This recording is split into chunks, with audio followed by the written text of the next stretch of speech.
Hey, it is. You got two. I got one in the sidelines mug, which I got to send another and getting some T-shirts made next. Stella stole mine. Well, they're handy, man.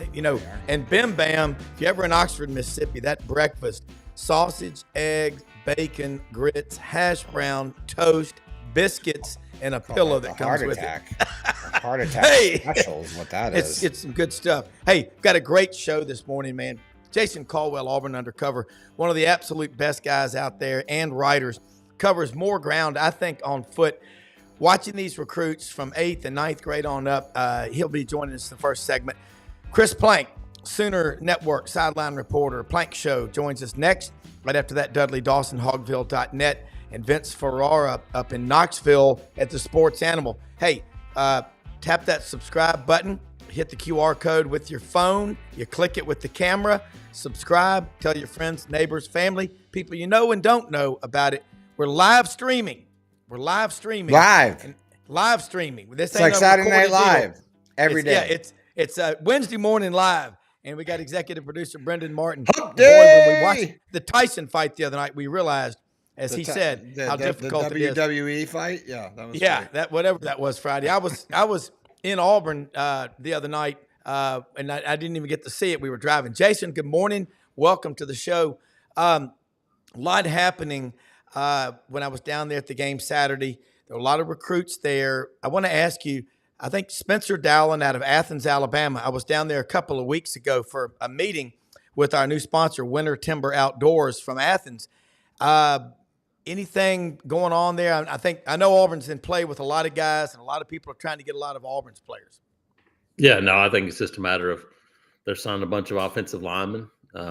He's probably a guy that was kind of down the list for them. It's still a guy that I think they wanted to bring in, but I think he saw that, hey, there's going to be a whole lot of guys in front of me, and so it's another opportunity for him. And so Mississippi State may be a team in the picture there. And, just a guy that was going to be a developmental guy a little bit, probably looking for a spot to maybe try to get on the field a little bit earlier somewhere else. And I saw on Twitter X last night, Auburn people wishing him nothing but the best, and that's the way it should be. He's somebody's son. We had Bob Kessling on the show Friday, and he's retiring after this year's The Voice of the Vols. He asked Jack Buck years ago, who was friends with his father, what's the best advice getting into broadcasting? He said, tell the truth, and when you're broadcasting a game, act like those are your own kids before you say anything. So it was good. But let's talk about Auburn, man. This team defense is 14th in the country. I read everything on Auburn Undercover, but heading into the ATM Texas A&M game, what do you think is going to happen? Yeah, I mean, I think it's another opportunity for a team that's been there, pretty much every week. Can you find a couple of plays here or there? A&M has been much, much better at home than they've been on the road. And so you look at it, the last time they went on the road, they got this steamrolled at South Carolina, who's playing pretty good football right now. But so I think it's an opportunity game for Auburn. Can you go out and make a few plays on offense? Obviously, Texas A&M's a big physical defense, but quarterback wise, it's another really, I think, run first quarterback. Now he can throw it, but I think it's more run first, and they've seen a bunch of those guys this year. So I think it's an opportunity for this team to go out and grab that first signature win for them of the season. So we'll see what happens. Yeah, you've chronicled better than anybody the offensive line problems at Auburn, but are you seeing it kind of symptomatic with almost every school? It's hard to get any depth on the offensive line in today's climate with the portal being what it is. Yeah, I mean, you look at Georgia, it was the issue for them. Tate Ratledge, when he was out, they weren't nearly as good, and they're still not the dominant team they have been. You look at Ohio State, and they have a transfer that was starting at center, and now they're without two offensive linemen starters that they were projected to start the year with, and people are going, hey, it's a concern. And that's a roster that paid, I don't know, $20-25 million for their roster, and they've got issues. It is a developmental position. You can plug a transfer in, do those things, but you still have to develop offensive line talent. That's the way to do it. And it takes a little bit longer to do that. And again, can you hold on to them long enough to develop the second, third guys? I mean, that's the question. I mean, You never saw a true freshman playing on the offensive line, and now you're seeing more and more of those guys because okay, hey, we're going to go with talent over maybe experience at some spots, but yeah, it's still a developmental spot, and can you keep guys on campus long enough to get them to that point? That's the question nowadays. Yeah, you said it best, because you think about Ed King in '88 out of Phoenix City Central, Lee Zimba in '07 out of Rogers, Arkansas. It'd been Willie Anderson out of Viger. I mean, you can name them almost on one hand at Auburn, the number of true freshmen that started on the offensive line. What about this offense makes you think Auburn can go up against Texas A&M? They've got a really good defensive front and have a lot of success because they looked good. I know it was Louisiana Monroe, and they're not, an SEC team. Yeah, I mean, you look at it, and first thing you got to do is got to get a little field position. If you start every drive inside your own 25, you're not going to be very good against a team like Texas A&M. So that's where I think the defense has to help Auburn some. They've only created 8 turnovers in 10 games. Now, they play good defense, but they're not getting the ball back. And I think that's the thing that you need to do to help your offense. And so that would be a good starting point. And let's face it, this team that hasn't had really any breaks to speak of this season. Pretty much everything that has gone wrong for them. And maybe it's a time for them to get a couple of breaks here or there this weekend. And so that'd be the first thing. But I mean, they've moved the football, but to try to go 70 yards a lot of the time is not conducive to going and scoring a bunch of points. And so can you get some positive field position? I still think you're going to have to make plays in the passing game down the field. The thing about A&M's, they got 73 tackles for losses, but they don't have a ton of sacks. So they're a big physical group, but they haven't sacked the quarterback a ton. And so can you get time to throw the football, get the ball out of your hands and get it to your playmakers? I think that's the thing. And then even with all their tackles for losses, I think they're still just 10th in the SEC in rush defense. So teams have been able to run the football on them some. So I think those are two things you look at Auburn going, look, there's going to be some opportunities here, even as physical as they are. The wide receivers that Auburn brought in, we know the big four: Perry Thompson, Bryce Kane, Malcolm Simmons, and Cam Coleman. I always felt the most athletic was Malcolm Simmons because of track and field. Do you feel that way, that he is maybe the best athlete on the team? Yeah, he's one of them for sure. You start talking about it, it's a very short list when you talk about Malcolm and the guy that they've done a good job of getting the football to and getting touches in different ways. Mm-hmm. And now he's the guy that's returning punts for this team, and I think that's the right move too. So, yeah, I mean, I think you look at Malcolm, and the question was always going to be how quickly could he pick up things after not being there in the spring? How quickly would he be able to come? And I think he's done a good job of picking up the offense. And I thought after the second bye week, Saturday against Louisiana Monroe, I thought we saw both him and Cam Coleman both moving around on the offense, and instead of being stationary in one spot, I saw them moving around to different areas pre-snap to give some different looks and create different matchups. That's the key to doing it at this level nowadays. It's not 1993 where Thomas Bailey lines up on the left, Frank Sanders lines up on the right, and you run the ball. I mean, you run that offense every time. Now you have to move guys around to create matchups, and I think that's what they've done a better job of. And if you can do some of those things, these last couple of games, you'll create yourself some opportunities. Talk about DeMarcus Riddick again. You go out, you saw him in Clanton, Chilton County, Peach capital of Alabama. He's really starting to emerge. Auburn's had some great linebackers over the years. Trey Blackman out of LaGrange came in and at times was a dominant player. Riddick, I don't think we've seen one like him, and I'm not going to compare him to somebody that I want to yet, but he's tall and big and fast, and what do you not like about him? Yeah, I mean, that's the comparison I made. Now, he's not as tall, but like he has Carlos Dansby qualities. And that's the thing you look at. He played, he was a basketball guy, played safety in high school. He returned punts. Like he has a lot of those things. The physicality is the thing that you have to kind of get to the next level. And he's done a good job of doing that.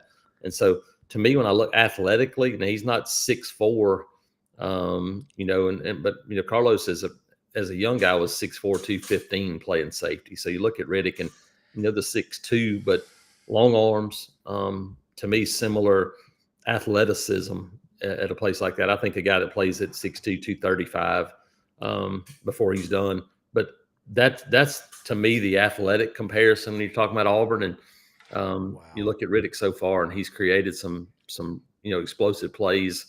And I think he's a guy that's going to be a building block of this defense for the future. Yeah, you think of the Woodlawn Magic, Carlos Dansby, 16 years in the NFL.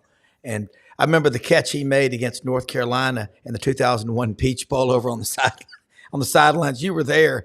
That is a lofty comparison, and I don't disagree with you. I also want to ask you about some of these young defensive backs. As Auburn gets depth on the defensive front, that should do nothing but help them in every game, shouldn't it? Yeah, I mean, you look at those guys now, and obviously Jay Crawford has been a guy that's been really, really good. Caleb Harris as well. Those two true freshmen have played really good football so far. And then, you look at outside Kayan Lee's just a true sophomore. Sylvester Smith's a redshirt freshman. I mean, like, they have some pieces in place. You'll get Champ Anthony back, who I thought was playing really good at corner last year. You'll get him back, and then you keep this class together, and they're still recruiting Naeem Alford out of Parker High School in Birmingham. But you look at the latest addition for them, Shamar Arnaud, I think is a guy that plays as a true freshman. He's 6'2". He'll be 6'2", 185 or so, but long, can run. He's aggressive. But Blake Woodby is a good player. Donovan Starr. I mean, like there's some guys that you start talking about as the next crop of guys that have a chance to play as true freshmen. And you're right. You add that with the guys you have committed on this defensive front, and Malik Blockton playing and doing the things he's doing, and obviously Amaris Williams, and you'll get Keldrick Falk back another year. This is a defense that's going to have some elite young pieces that'll now have some experience under their belt. Now, you'll have to add a couple of older guys here or there to kind of bridge the gap some, but I think defensively, from a talent standpoint, you're going to have a group that has a chance to go out and compete with anybody. I watched your podcast with Justin Clemente about Auburn's recruiting class. Jared Smith went to Columbia. I mean, everybody's going to be after guys like that until they sign. Do you feel good about Auburn? We're 2 weeks from today is signing day, but in this class is anywhere from 3 to 5 in the country. Yeah, no, I think it is what it is. You recruit guys like this, and in this climate, it's always been you have to fight to signing day. In this climate, it doesn't matter who you are. Look at schools all across the country that are losing guys, gaining guys. It goes from Alabama to the bottom of guys moving and shuffling, and that's just what you're going to have to face. And so I think Auburn is prepared for it. They're continuing to recruit other guys, and hey, if you were to lose a guy like this, then maybe there's another guy. I mean, we're hearing that Justice Terry's going to take an official visit this weekend, and so that's another one of those guys. You look at this defensive line going, that's a priority. You're going to play guys early. We've seen Malik Blockton already have a big impact this year. Next year, I would guess that there'll be 2 or 3 true freshmen that play a role like Malik Blockton's playing this year to go ahead and get your most talented guys on the field. And so, I think you prepare in case something happens, but you just continue to recruit your guys, and so far, it's been pretty good so far. Yeah, and one of my group texts I'm on with a bunch of guys who went to Auburn said, Justice Terry, you sign that guy, you make sure he comes off the bus first every day. I mean, I have not seen. They got a bunch of those.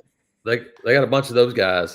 Jordan Crawford. Jordan Crawford's that guy too. I mean, I think Jordan Crawford is the most underrated guy in this Auburn class to me. I mean, I don't think it's even close. I think I don't know if he's a day one starter, but he absolutely has at least as much impact as Malik Blockton, in my opinion. I think he's going to be a for them up front. Antonio Coleman has a chance to do the same, and look at Malik Autry and Nate Marshall.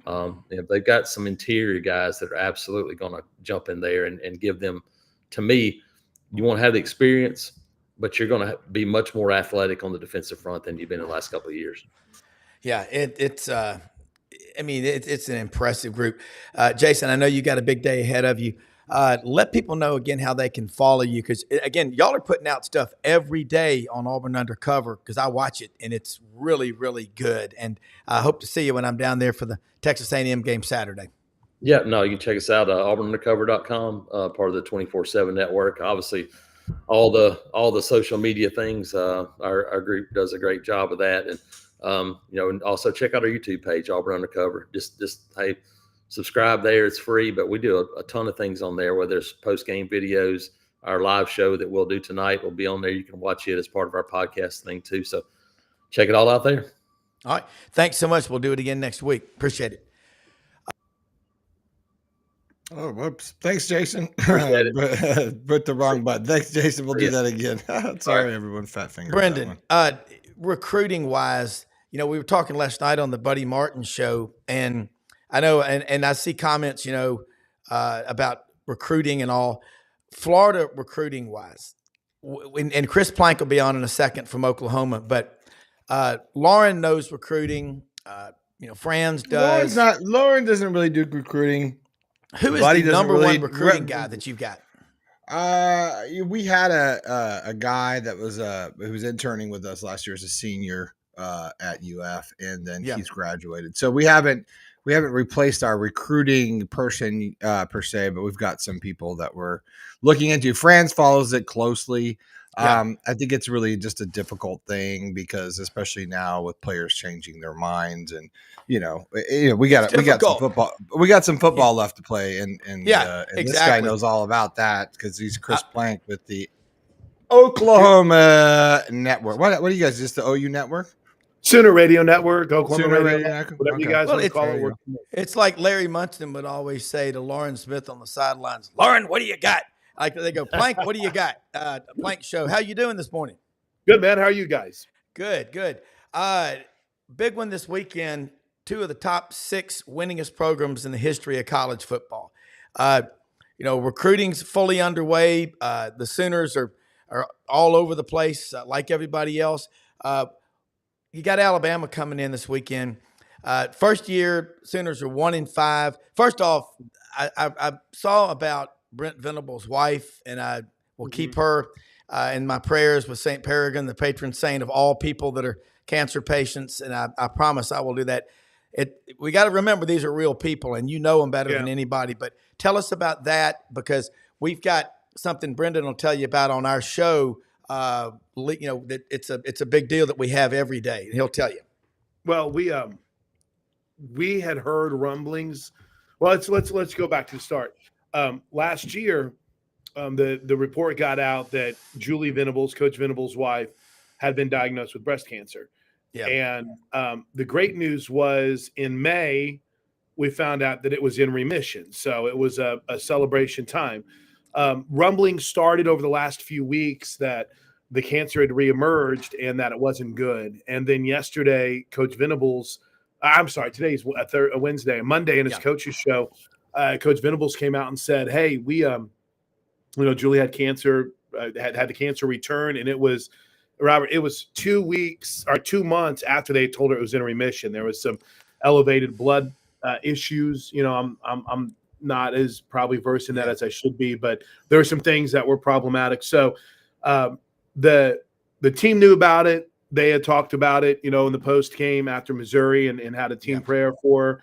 And then Coach came back and went right to, I think he said, New York, where she has been going back and forth to have her cancer surgery. So, we haven't heard much about the surgery except that she's fighting, and it's just, the prayers are appreciated, man. It's been a rough year here in Norman, and that's just that's kind of the cherry on top of the just sadness of what's and this, that's a real world thing that has nothing to do with wins. Absolutely, it is. Well, we take this very seriously. Rob and I, we're big about being into the community and all that stuff. It's not about us, but that was just a backstory to explain that we have a candidate that's running.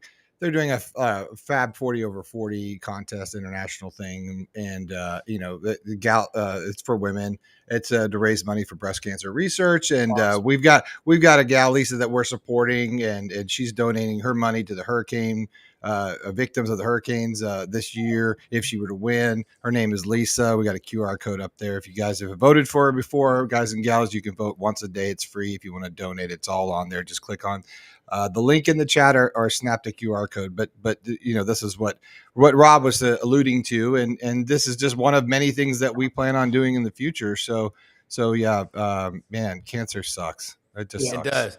And touches Brent us all. Venables is one of I've followed this guy's career for a long time, and you know him. His first year in Oklahoma, let's talk about the Sooners, and he's got a lot on his plate, but he's tough as nails. You told me about he grew up in Kansas. He ain't going anywhere. He didn't get a football lobotomy. He knows how to win.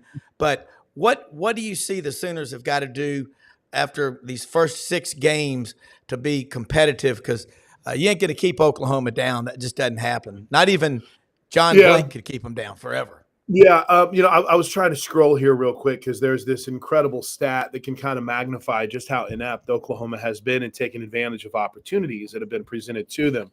And Chris Subban, who used to work with us here in Norman, he now works with the Mariners. He tweeted this after the Saturday night game. Every single turnover that Oklahoma has recovered in SEC play. So think about it. Every turn, Sans won the Kip 6 against Auburn. But every single turnover OU has recovered in SEC play has been reciprocated by either a turnover by the OU offense or a missed field goal, and it happens quick. It's within 2 minutes of forcing the turnover. They had a fumble that they forced against Tennessee. They gave it back to them in 6 seconds. They had a fumble they forced against Tennessee. They gave it back to it in 4 seconds. They picked off the Texas pass to start the game, missed a field goal 2 minutes later. They fumbled against Mississippi. Mississippi recovered. OU fumbled again 23 seconds later. And then after the Missouri scoop and score, Oklahoma fumbled for the Missouri the Oklahoma scoop and score against Missouri. Oklahoma fumbled for the Missouri scoop and score a minute and 38 later. So they're just not, taking advantage, not taking advantage of the turnovers. Rob, they're like literally shooting themselves in both feet after forcing a turnover. It's unparalleled. It's like they got the yips. You know what I mean? It's like a golfer that can't hit a ball. It's like it happens in sports and it happens to teams. We see it in baseball a lot. That's especially why offensively. Especially with quarterback, when you're at that when you're the skill level and you're forcing it, right? You see quarterbacks throwing off their back foot, trying to aim the ball, and it's just like, I've been on teams like that. It sucks. It's like nobody knows what's wrong. Absolutely. And here's the thing. They switched offensive coordinators, and I know this sounds crazy after the Missouri game, but it's actually been better.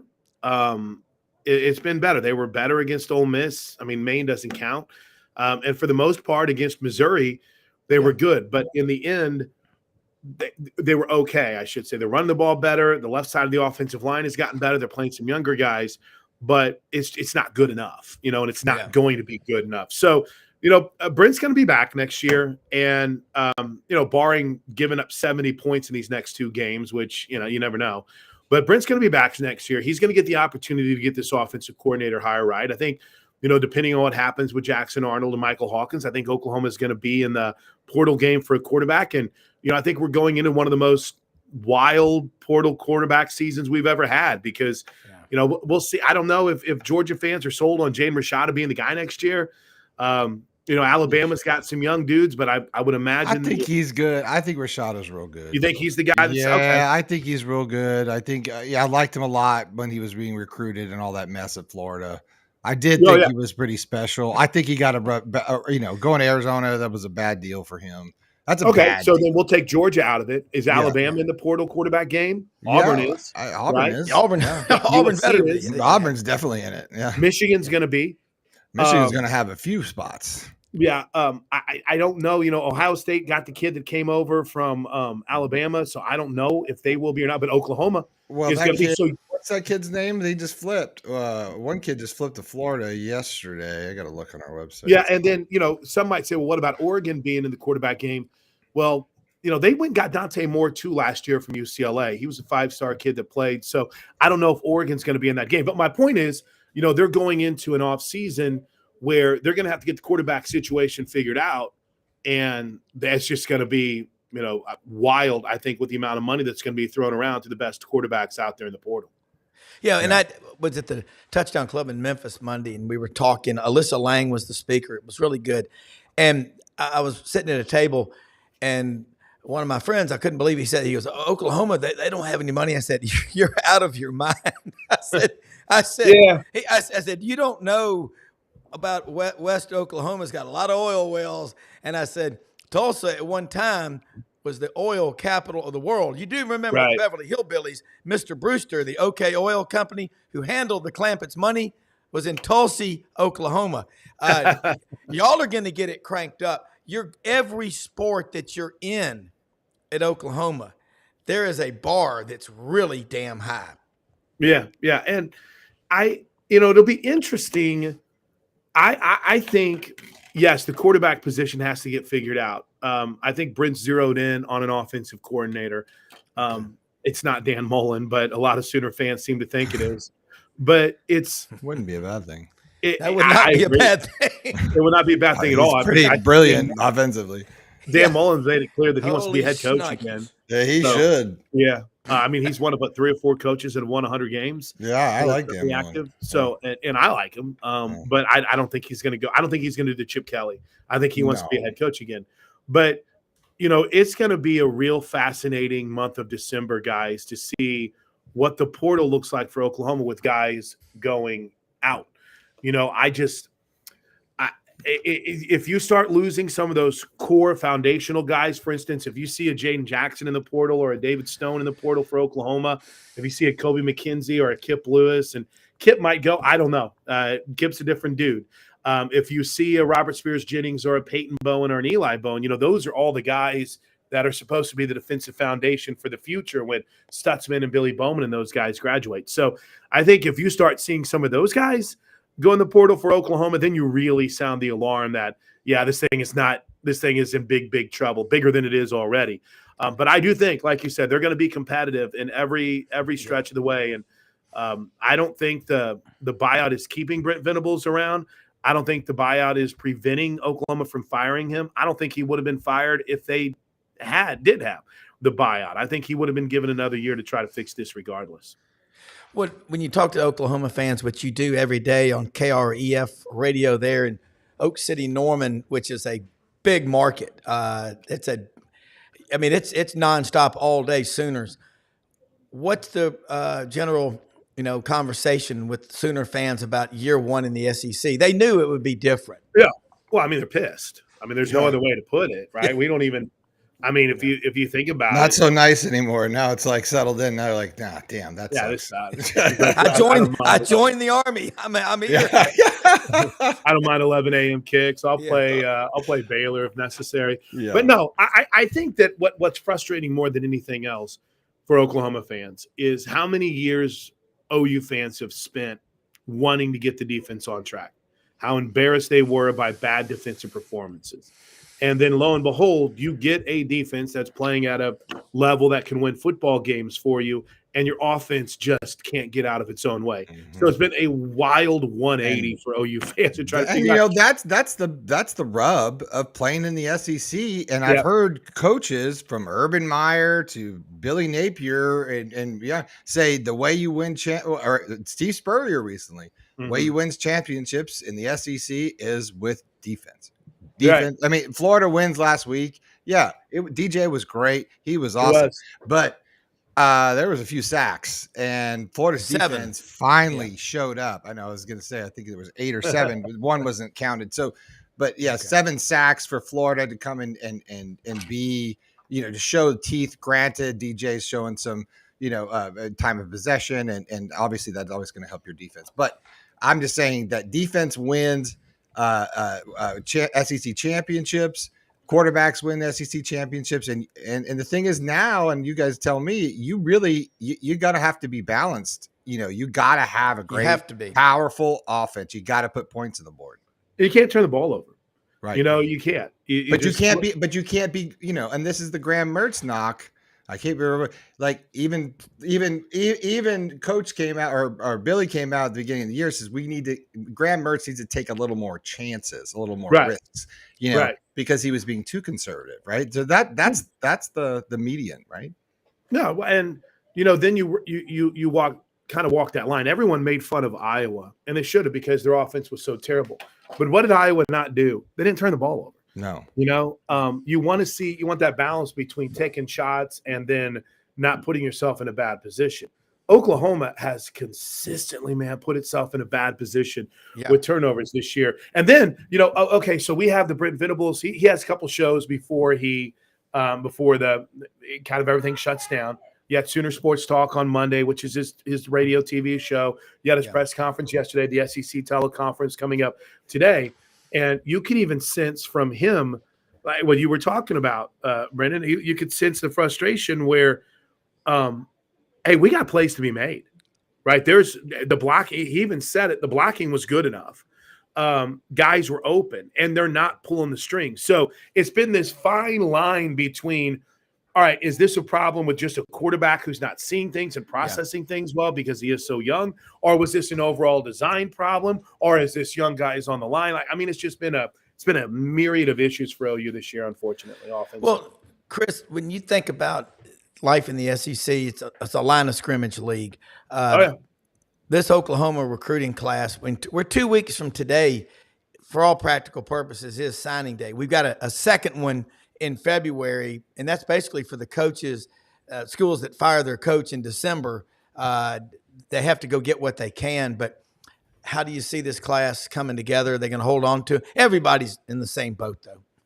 It is going to be one of the most fascinating 2-week stretches because you've got 2 to 3 offensive linemen.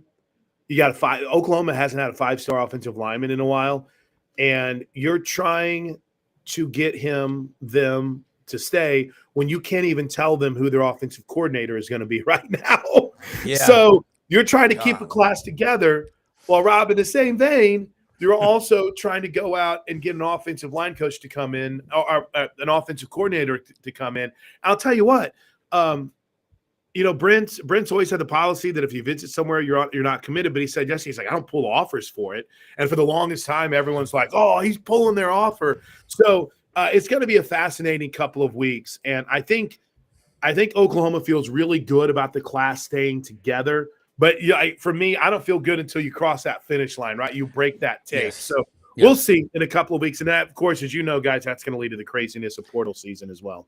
Oh, yeah. Chris, tell them how they can follow you. Let's do this again next week. Always love you. Are a professional's mentor. That's how you're. I made it on time today. Brendan to be proud of me. I was proud of you, and you were all ready and everything. I was ready to go. Good boy, Chris. He was a good boy today. At Plank Show, give me a follow on Twitter. We're about ready to rip 3 hours of radio here, so it should be fun, man. Thanks for having me on. What's your Twitter handle? Yeah, at Plank Show. At Plank Show. Gotcha. Yep. At Plank Show. We'll retweet it. And thank you so much. You guys. You're awesome, brother. All right. Thank you. See you next week. Let me say something about one of our sponsors, Landers Ford, the #1 Ford dealership in the Mid-South.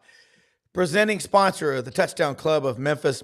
They are everywhere in the Mid-South. And no matter where you are watching this show, they can deliver a car, truck, or SUV. Those new Broncos, the F-150s, the Expeditions, the Explorers, the Ford Lightning. They got them all out there, open Monday through Saturday. Only day they're closed is Sundays. Okay, 7 a.m. service department opens until 6 p.m. Monday through Saturday. Sales, 8 a.m. to 7 p.m. Monday through Saturday.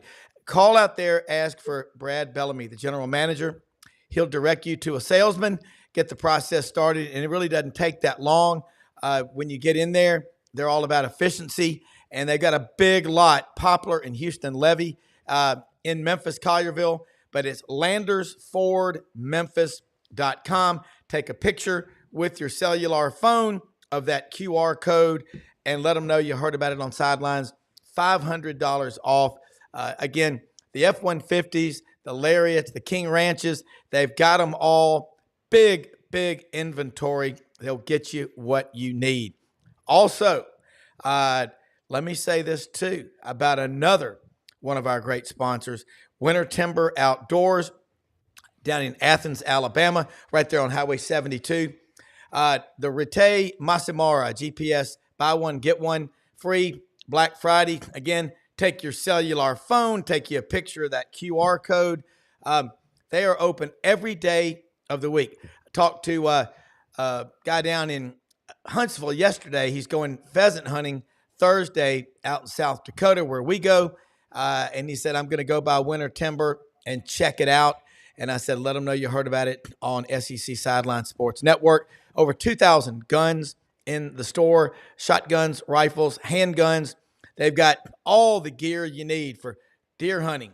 It's all cranking up. The rut is starting to happen in certain parts of the country. The cooler it is, the more deer are on the road, so be careful.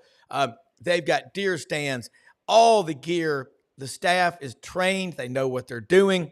They are fellow outdoorsmen. The men and women in there love the shooting sports. Again, deer, turkey, quail, pheasant, grouse hunting, goose hunting. They've got people in there that know what you need and will help you out. Proud to have them as a sponsor. Good God Almighty. Is that Sir Edmund Hillary in the background there in the Boston Mountains? Oh, it's Dudley Dawson and Sir Edmund. But welcome, hogville.net, putting out great content every day of the week. Hey, you know, these guys now used to be a newspaper reporter, a writer might write X number of days a week. Now what you've got, Dudley Dawson, if there's news, he's writing about it probably before it is, quote, breaking news, the most overused term in America today. Dudley, how are you? That is an absolute correctly. There is no more breaking news. It is broke. Yeah. But yeah, I'm doing good. You know, it's 39 degrees outside here behind me today, and getting a nice little cool streak going here for a while, I guess. But it's all about this weekend with Louisiana Tech. Better this one. Dudley, you break it up a little bit here, but so in fact, I couldn't hear you, but you've got Louisiana Tech coming up Saturday. Get 6 wins. That's a bowl. We know everybody's talking about Sam Pittman and all, but 6 wins gets you in a bowl. It also gets you an extra 20 days of practice. Is this team, you know, again, they played Texas 20-10. Your takeaways from that game and these next two? Well, I think the two takeaways I took from that game were that Arkansas kind of stood back up and played a lot better, went 3 high safeties and kept Texas from streaking to the end zone like Ole Miss did so much during their game. But also that maybe Texas is not the number 3 team in the country. I mean, I don't know whether they were up for the game or not, but I'm not sure about being the number 3 team in the nation. We'll see as they go down the stretch here. Got Kentucky this weekend, and then obviously the brawl with Texas A&M the following week. I would say just what I was mentioning a minute ago.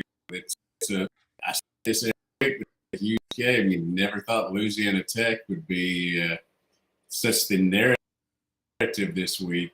Is Sam Pittman safe? Is this a must-win game? You can get a lot of different opinions from a lot of different people, but the people who are going to make these decisions are keeping their mouth shut right now. Yeah. How much do you think that bringing in Bobby Petrino has helped Arkansas this season up to this point? Your grade, A, B, C, D. Yeah, I think it hadn't hurt. I would kind of say B for the early season, C here later in the season as it goes along, because they haven't put up the points on the board that you would want them to do. Obviously, I think we have found out, and Coach Pittman would be the first to tell you that if he has a head coach, he's 50 years as a head coach, it's a long-time traditional offensive line coach. Moving over to the head seat's a little different. He's made some good decisions. He's made some bad decisions, but I think it's best when you have somebody like Barry Odom or Bobby Petrino next to him. And there have been certainly the cluster that was with Daniel's experience last year has been much better. The kids like each other. They're playing for the coaches. So a different situation there. So you've got to say it's a better situation overall. Recruiting coming up 2 weeks from today. I know Otis Kirk does most of the recruiting at hogville.net, but you probably hear a little bit of ancillary noise in that room. Is Arkansas, from what you're seeing, addressing their immediate needs? And then they got the portal to go to as well, opening up, I think, December 8th. Yeah, it's going to be interesting. One of the things that is thrown right in the middle there, the after season, a couple of after season with the regular season, with the game against Missouri, Sam Pittman is going to have hip surgery. They say that he says that he's going to be able to get back and be able to recruit and do those things right after it's over with. But I mean, I haven't had hip surgery, but I've had knee surgery, and you don't get around that much. So that's going to be a sidebar thing going on during all of this potential craziness that we have of staying or going. At the same time, I've said they have not done great in-state recruiting, but they've done really good out of state. And I'm anxious to see whether this class holds. We need to know who the head coach is going to be. And surely they'll make a decision one way or the other after the game this weekend before they go in Missouri. Because if you're going to make a switch, you better make it and jump into the fray and find your guy early on. You can't wait around. Because you have, as you said, the transfer portal. It's routinely been 20 guys or so, for turning over. You want to let the current coach be able to do the best he can with that, or the new coach come in and do the best they can with that. And so it's going to be a busy couple of weeks after the season, really probably a week before the season ends. Dudley, the portal came in, it's the law of the land since October 15th of 2018. So we're 6 years into it. What's really changed in college football from your take since the portal became the law of the land? Kids are playing for money instead of pride. And I'm sorry to sound like an old fogey and get out of my yard, but you're not. It's just the way it is. I mean, it's free agency in college football. You used to have some payments going on. They were under the table, and we knew everybody did it. Now it's a situation. I've heard that people did it in the SEC some. Yeah. It's rumored. It's rumored. It's rumored.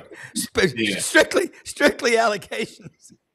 Yeah. But it's and I think I've said this before on the show. Used to, you could, if you wanted to interview an athlete, you could go to the sports information director, and that's how they would handle these days. Is you've got to go to the sports information director, the lawyer, and the agent before you can get to where you want to be in terms of doing the kind of stories that we used to do. So I am excited about the fact that I've got a few more years left in me, and but I liked it back in the old days. I'm not so keen on the landscape of college football right now. I still love to watch it. It's just the business of it that kind of shies me away from it now.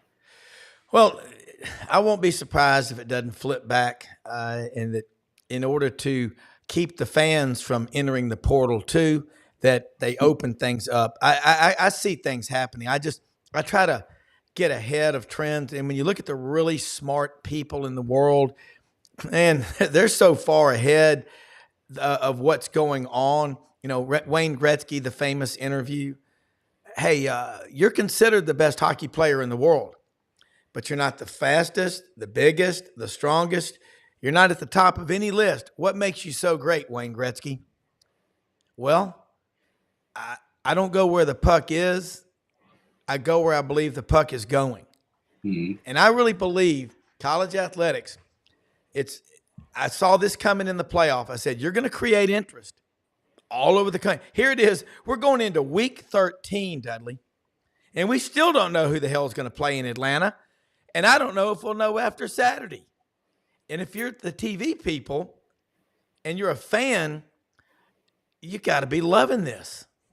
Oh, absolutely. You're not worried about who's number 5. You're worried about who's number 13 now. And again, the way they drew up this bracket or aligned this bracket to where Miami might get a bye, or SMU might get a bye if they're, the ACC champion. And then you've got Ohio State or somebody, Indiana, sitting over here, having to play an away game or whatever it is. It's truly very interesting, but also, they wanted to balance it out, give the opportunity for more teams to be there, outside of the Power Four. And now they've designed it to where Ohio State and Alabama may be playing in the first round to move on. And you've got some teams that will get a bye that we won't be calling powerhouses. That's intriguing. I'm not sure about it, but that's intriguing. Well, the thing about that I love about this college football season is, and Vince Ferrara is going to join us here in just a minute from Knoxville, is just that every weekend there's so much drama. And, you know, Vince, we had Bob Kessling, the voice of the Tennessee Vols, the Volunteer Network. The Vols always look better on a Philco. That was an old commercial. But, Vince, when Bob was on the show last Friday, I thought about, remember he was in radio, then he went to Jefferson Pilot doing that game, then he came back to radio. Just, Vince, get your thoughts. We've been talking a lot with Dudley Dawson about this football season. We watched the game out at Lake Martin at the Creekside Lodge after the Auburn game, and my wife was crushed, and I had to console her with some Ham's beer. But that was a frustrating loss because Tennessee jumped out on top 10-0, looked really strong. And next thing you know, Georgia's playing arguably the best game that they played in a while. But Dudley, as we wait for Vince to come back, I've been getting criticized for saying I still thought Georgia was the best team in the league because of what they did to Texas, even though they have 2 conference losses, Georgia does.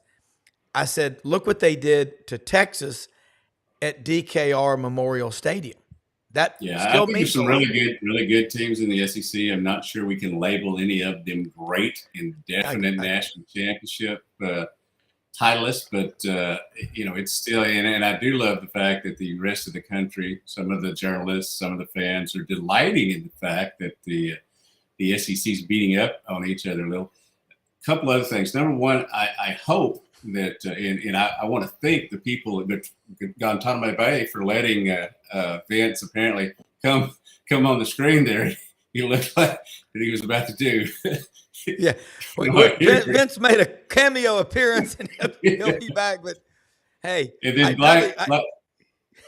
then Blind Squirrel had a couple things. I wanted to get to those. I didn't see him. Lane Kiffin said that the best thing might be to miss the SEC championship. It may be. That's not how you usually promote it to your athletes. You want to go win and play every game that you can. But in the big scheme of things, yes, it might be. And as far as the Cardinal prospects, all the pitchers, Thomas Sagasi, the second baseman, we are going to be the Memphis AAA team is going to play in St. Louis this year.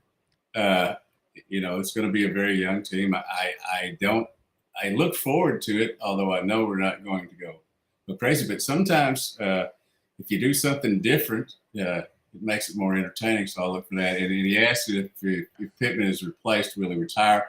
I think so. I mean, I think he's got a home down in Hot Springs. It's beautiful.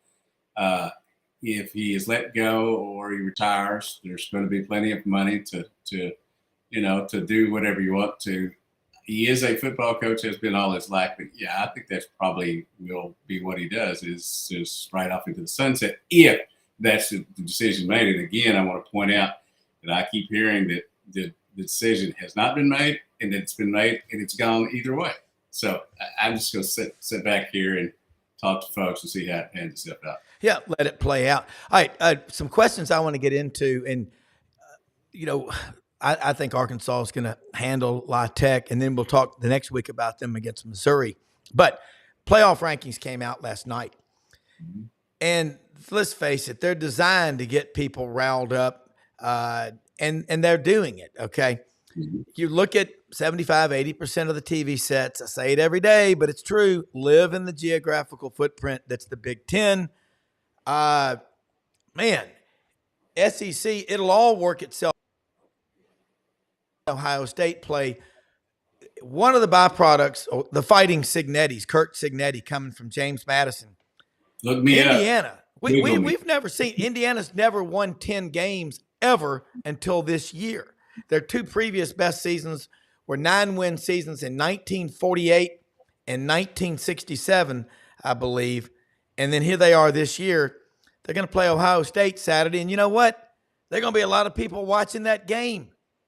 That's the world we live in. So that's good. We just got to work on the portal and NIL where you play for the jersey, where you play for the laundry versus playing for the dead presidents. I'm going to be one of those watching Indiana, Ohio State this weekend. I thought Nicole Auerbach, who's the great great grandmother of Red Auerbach, some of my bosses up in Florida there. She had made a point that this is a team that lost its biggest game or didn't do as well, had to come from behind. And she pointed out that was Texas, not Indiana, although people thought she was talking about Indiana there. Indiana will have all questions answered this weekend, I think. It's going to be a great game. I'm sure the big noon kickoff is highly excited about it. All these things are going to play themselves out in the last few weeks. There will be some teams down there in the 13, 14, 15, 16 who are going to be able to cry legitimately over not making the playoffs. But then again, just win. It's win and you're in. Yeah. Just win it, and if everything works out and you start getting caught looking ahead, that's where you get in trouble. Here's SMU. I do love the conference championship being given such great weight in this thing. All right, question now. It was brought up, and Brendan and I talked about it yesterday. Every day now. A lot of people don't like these basketball tournaments, having to play in the SEC basketball tournament. Does that help you? Does that hurt you in your seating?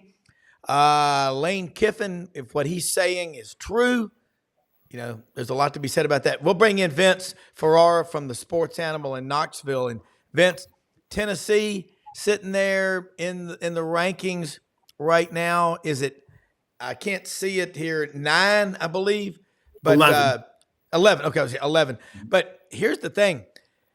Georgia fell from 3 to 12 after the loss to Ole Miss. But last year in the SEC championship game, remember they were number 1, Vince. Alabama beat them, and they fell to number 6 right out of the playoffs, just behind Florida State. Yeah, I thought Georgia was dropped too far last week. When they went down 9 spots, Miami lost to a average Georgia Tech team and only fell 5 spots. What are we doing? So, but there's a lot of things you can say, what are we doing? With the committee, a lot of inconsistencies. Tennessee, obviously not ideal to be on the outside right now with 2 games that they're heavily favored to win left with UTEP this Saturday and then at Vanderbilt in the final week. By the way, that should be a scary game for Tennessee fans.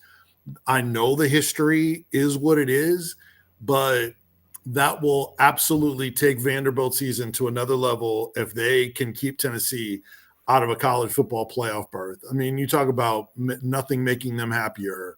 They may finish. They may build another stadium in Nashville to celebrate if they do that to Tennessee. So we'll build a statue to Diego for sure.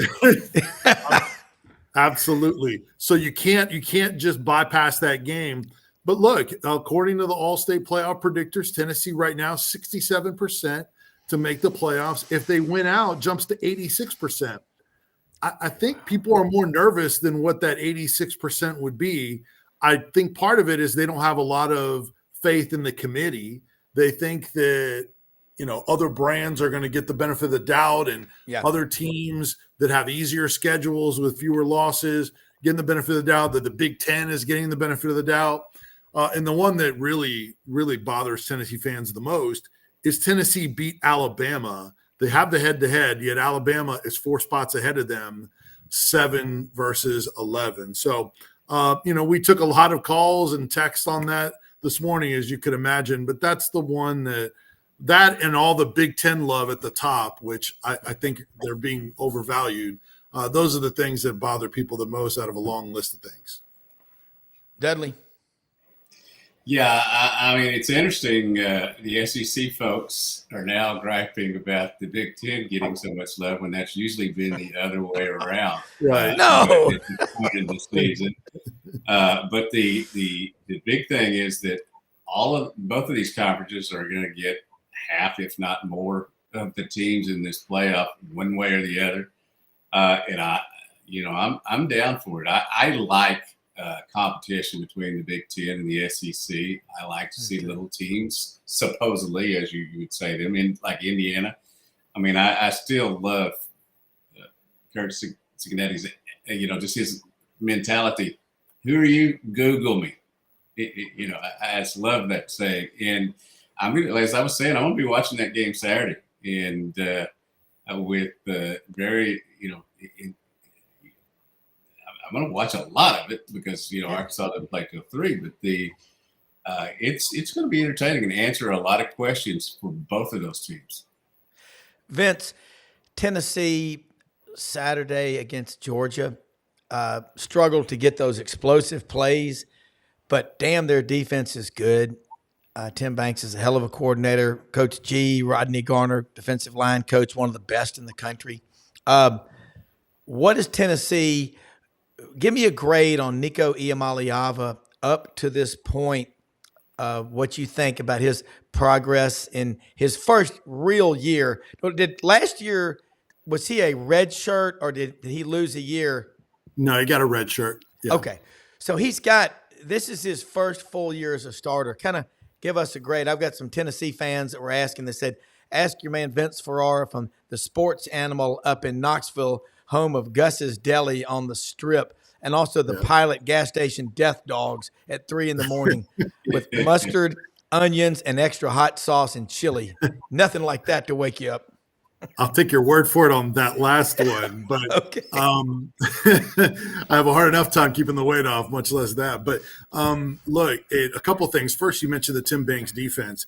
They have been unbelievable, one of the best in the SEC in college football this year. However, they had their worst game of the year against Georgia. Give up 453 yards of total offense, over 300 yards passing to Carson Beck, who had his best game and was had a clean pocket all night, didn't turn the ball over, and Tennessee could not get to him. No sacks and just 2 tackles for loss. I mean, we just have not seen that, and Tennessee could not defend the tight end as well. Give to Georgia's 3 tight ends, none of them named Brock Bowers, by the way. 10 catches, 130 yards, and 2 touchdowns. So we hadn't seen anyone really expose Tennessee on the back end. And that's a game after the previous 2 where they really were giving up a lot of rushing yards for them and give up 100-yard rushers to both Mississippi State and Kentucky. So it was a strange day for the Tennessee defense. Overall, for the season, you're right, they have been stellar. There's no reason why they shouldn't be motivated moving forward. And then as far as the grade on Nico, I thought Nico played really well in that game. You mentioned the lack of explosives. They threw down the field 2 times. That's it, 2 times. One was underthrown, which is a positive for the way some of these misses down the field have been. He underthrew it, drew a defensive pass interference to Chris Brazzell. That's a positive. And then the other one was way overthrown on the deep shot to Dante Thornton. That's it. Guys weren't getting open to the level. They had a bunch of drops, which has been an issue for Georgia and for Tennessee. And they're just not anything like the explosive outfit we saw at the very beginning of the year, and we've typically seen under Josh Heupel. And then one thing that Matt Sims, former quarterback that's an analyst for SiriusXM and ESPN Radio, comes on with us often on the show, he told me this morning, and I hadn't heard anyone break this down in terms of Nico's mechanics. He said on Nico's drops, he would like to see him in rhythm at the back end of his drop. When he gets to his drop, he comes to a standstill. And then when he's ready to throw, then explodes through quickly. Yeah. But he's standing still at the end of his drop instead of being in rhythm. And he said that's what will lead to more inaccuracies. And I said, you know who did that too? Joe Milton. Milton was this massive guy that was back there, and he would just kind of get to his drop and just stand there and ready to gun it with his big arm. That's something that Tennessee needs to look into and get him some of the mechanics fixed to get him more accurate. But I thought they utilized a short passing game against Georgia. They just couldn't build off of it. They did more. They couldn't build off of it with explosives. I think the wide receivers and the offensive line have something to do with that, but there's some of that goes on Nico. So I would say a B- grade for Nico. He's not their biggest issue, in my opinion. All right, Blind Squirrel Sports, love this guy. I don't know where he's from, but sorry if y'all already discussed this, multitasking over here. Thanks for watching the show. But should Tennessee have given Dylan Sampson, the star running back out of Baton Rouge, Louisiana, more carries? I mean, Tennessee's got 3 pretty damn good backs. Yeah, Cam Seldon has, he's kind of fallen behind Peyton Lewis now. Deshaun Bishop was the one that had kind of taken that number 2 back, but he's been out the last couple of games. So there's been 4 different guys that have been used. Lewis is really, with Bishop out, has kind of taken that number 2 role. He's a track guy, but they haven't been able to kind of get him loose, but he was running over guys I thought had a good day. I still thought they should have leaned on Sampson in the run game more, to his point. 19 carries for him, a couple times in the flat, on screens, but not much in the pass game. I do think they should have run him just a little bit more, but, they're trying to keep him healthy too for the home stretch. And, some of the short passing game is supposed to be an extension of that run game too. Just didn't always work out into explosives in that game. Yeah, I think the norm in both the NFL, now it's come down to college. We used to have kids that we would call bell cows and workhorses, and they're not necessarily getting the 25 to 30 carries a game unless you're Ashton Gentry at Boise State, future Dallas Cowboy, I think. But I think that it's one of those things that they're all working to keep these kids healthy and fresh at the end of the year. Sometimes it works toward the detriment. Sometimes it's a positive. It's just a different situation for each one of them. But, as you said, Tennessee's got some very good backs, but I think Dylan Sampson is the guy, as you mentioned, that if you don't get him enough carries, I think you're hurting yourself.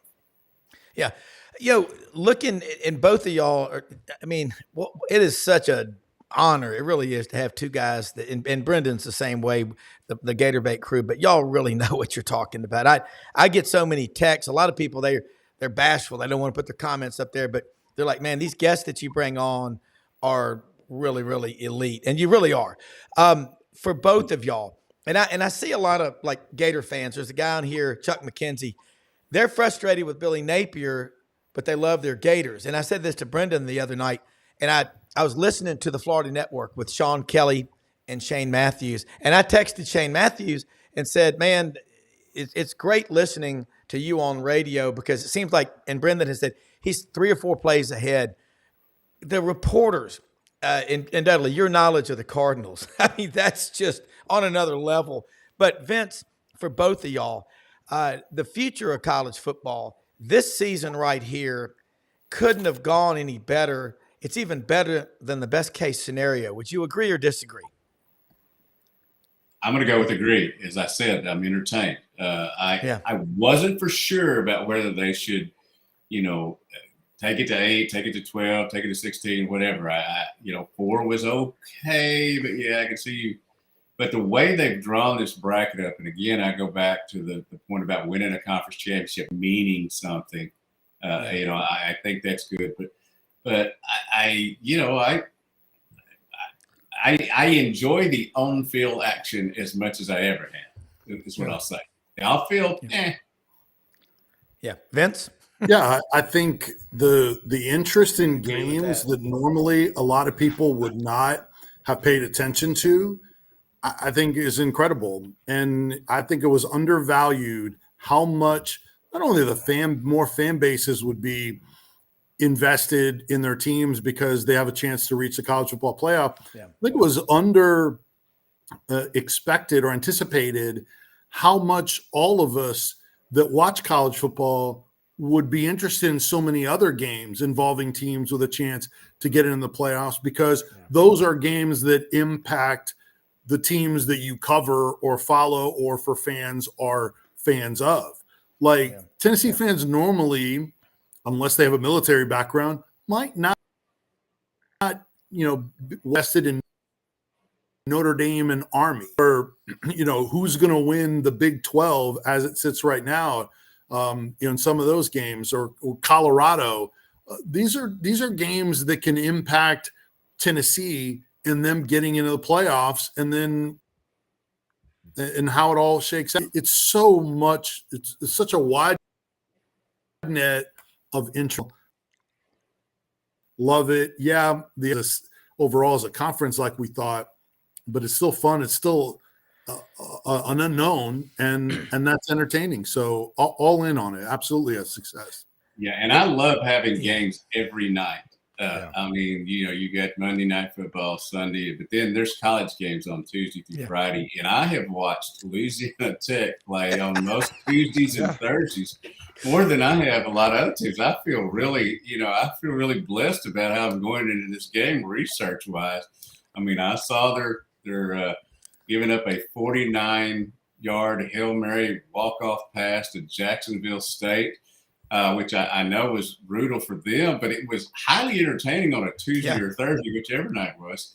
I enjoy that. It gives the smaller schools more opportunity to be on TV and what do they call it? Inventory. They got a lot of inventory these days. So. Well, I mean, TV loves it, right? I mean, TV loves it. And I worked 15 years in broadcasting, so everyone loves it. And to stretch it out, I think you guys are right. I think because there's so many. There's a lot more of it, right? There's a lot more better mediocre teams or whatever, but those teams are going to have interest, and then those fan bases are going to watch, right? So we went heavy in this TV world for a while when we had Big 12 networks and we had Mountain West networks, and I worked for all those guys.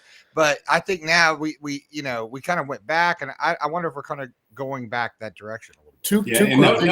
No disrespect to the Falwells, but I do think that the most entertaining game I may have seen all year was Kennesaw State. Yes, I saw that. Yeah. One win. Yeah, there's something wrong with all of us, right? You know that. Yes. Right? With the fact that we all watched it and said, "Oh yeah, I watched that game." There's something wrong with it. Read this, guys. Relax. We're all crazy. It's not a competition. I got that at Buc-ee's the other day.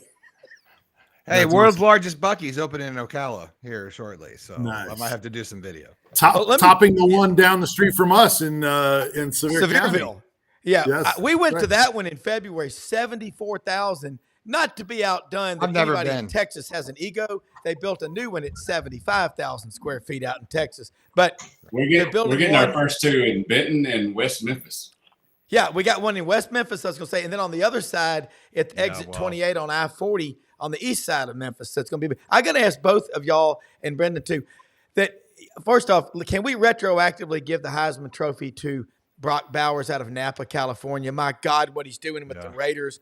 John Mackey would be proud. John Madden would absolutely love this guy. I mean, he might get him a room on his camper that he went around the country on. But for both of y'all, I'm seeing fans now – you know how you go to a baseball game, you got the people out there keeping the books the whole time on every hit, run, error, whatever. Vince just alluded to it. We're paying attention to these games, and it's week 13, and we still don't know who's going to Atlanta. You can't ask for anything better than what we've got. And being in our position, the four of us and all these guests that we have, it's just you can't – too much is never enough is all I'll say. Old famous Barry Switzer quote. Too much is never enough. Well, real quick on that, I even undersold it in the impact of us following games. It's not just following other teams that are contention for the college football playoff. It's for strength of schedule. You have to pay attention to teams you've already played for in their games. Yeah.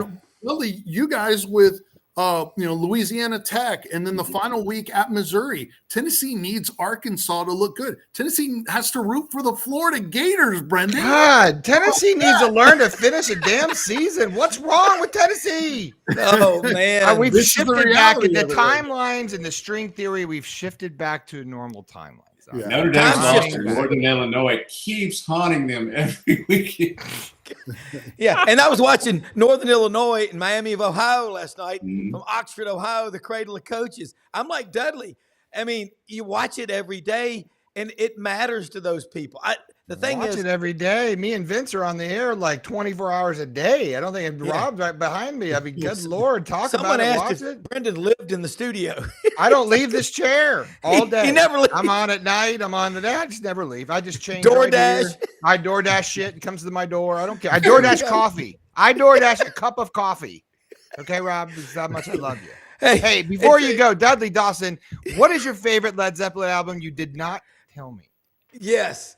Yeah, I did. Physical No, Graffiti. you did not. You said you were going to hold off and you wanted to think about it. But then I came back later in the show and said Physical Graffiti, and you said, really? Yeah, okay. So I didn't know. I was just hoping that wasn't your real name. That's it. That's all. it. Okay. All right. All right. Fine. it. Vince, do you have a Led Zeppelin album that you favor? Not album. No. Not an album. Okay. Oh, by the way, Chuck McKenzie, I do have hair. Yep. And I wear the hat. Because it's from Hewlett and Dunn, one of our It's from sponsors. Hewlett and Dunn, one of our sponsors. And it's a nice little segue into that whole thing for Hewlett and Dunn. But yeah, check them out, Hewlett and Dunn. BootenClothingCompany.com. And I don't have hair. There you go. Shout out to Skull Candy.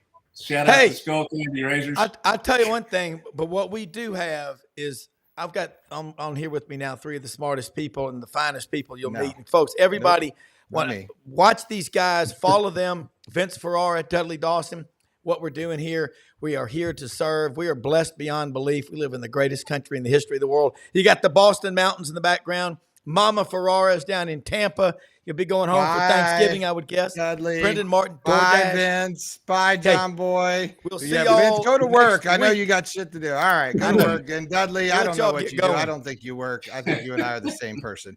Dudley Dawson, we say goodbye to Hogville.net. All right. And tonight. Yes, sir.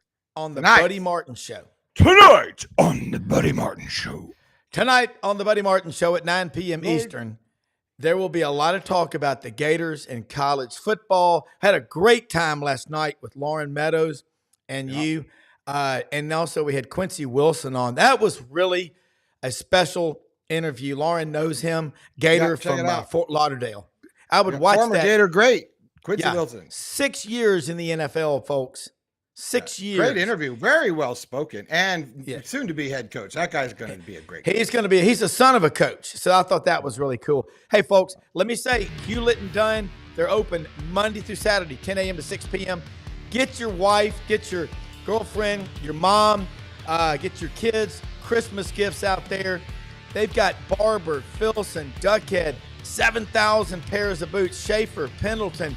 I'll tell you one thing they've got is the luggage, the Filson luggage, the STS luggage. Hewlett and Dunn. Talk to Charles and Raven and Laura and JM and Squidward. We'll see you tomorrow, folks. Thank you for watching on Sidelines. Watch that and click the QR code.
In a perfect world, you'd set a health goal and results would happen overnight.